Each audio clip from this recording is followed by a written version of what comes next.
Welcome to the PAC Football Report, covering games on September 9th. I'm Joe Onderko. This week, we will take a quick look back at the opening weekend of the 2023 season in the President's Athletic Conference, while also previewing Week 2 contests this Saturday. The opening weekend of PAC action saw two-time conference champion Carnegie Mellon take its first step toward a third league crown with a 31-0 road blanking of Geneva. A battle of PAC heavyweights saw Grove City win a defensive struggle over Westminster 17-7. The game of the week was in Waynesburg, where a TD reception on 3rd and 15 in overtime lifted Allegheny over the host Yellow Jackets 39-36. Finally, Washington and Jefferson and Case Western Reserve also opened the campaign with shutout road wins, with the Presidents rolling past Saint Vincent 51-0 and the Spartans posting a 14-0 blanking at Teal. Bethany had the opening weekend off. PAC Player of the Week honors for Week 1 went to senior wideout Declan O'Brien from Allegheny on offense, sophomore linebacker Ben Bladel of Grove City on defense, and W&J senior kicker punter Ricky Hunter on special teams. Earning PAC Newcomer of the Week laurels was Waynesburg freshman wideout kick returner Xavier Nelson. Week 2 features 5 conference matchups, all kicking off at 1 p.m., with Case Western Reserve having the weekend off. 1-0 Carnegie Mellon looks for its 19th consecutive regular season win as the Tartans host 0-1 Saint Vincent in their home opener at Gesling Stadium in Pittsburgh. CMU holds a 9-5-1 all-time advantage in games against the Bearcats, including a 30-12 win in Latrobe in 2022. Second-year Tartan mentor Ryan Larsen talks about his team having targets on their back every week due to their recent success. Yeah, I don't think it changes our attitude. To us, it still really is about our execution, our preparation, and what we're doing to prepare ourselves to be our best each week. We recognize and respect that everyone's going to give us their best, as they should. Why wouldn't we? The game should be played that way.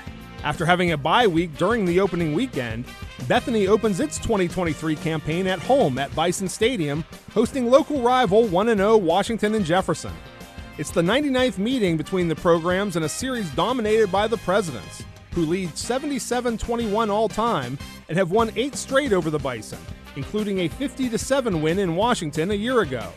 Second-year Bethany head coach Brandon Robinson discusses how his program used the early bye to better prepare their young squad for the campaign. The fact that we have so many young guys, so many first-year guys, we took it as an opportunity to basically have a dry run of a game week, just everything from that timing without actually having to play the game on Saturday. So I think it was a huge benefit with a bunch of young guys just being able to go through a week and get a little bit of a rhythm and a routine down. Coming off a heartbreaking home loss to Allegheny last week, 0-1 Waynesburg remains home, hosting 1-0 Grove City at Wiley Stadium.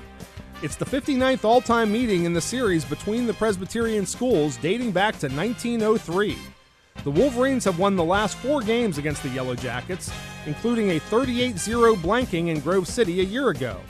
Second-year Waynesburg head coach Cornelius Coleman saw plenty of positives for his program in the opener, despite the narrow defeat. The notion that they understand how tough it is on any given Saturday to win, and that they can still put together a sense of resilient effort, and the notion to put us in place to try to win when the clocks hit 0, that's all that we honestly can ask for right now. In other Week 2 action, 0-1 Geneva travels to Meadville to face 1-0 Allegheny at Fuhrer Field.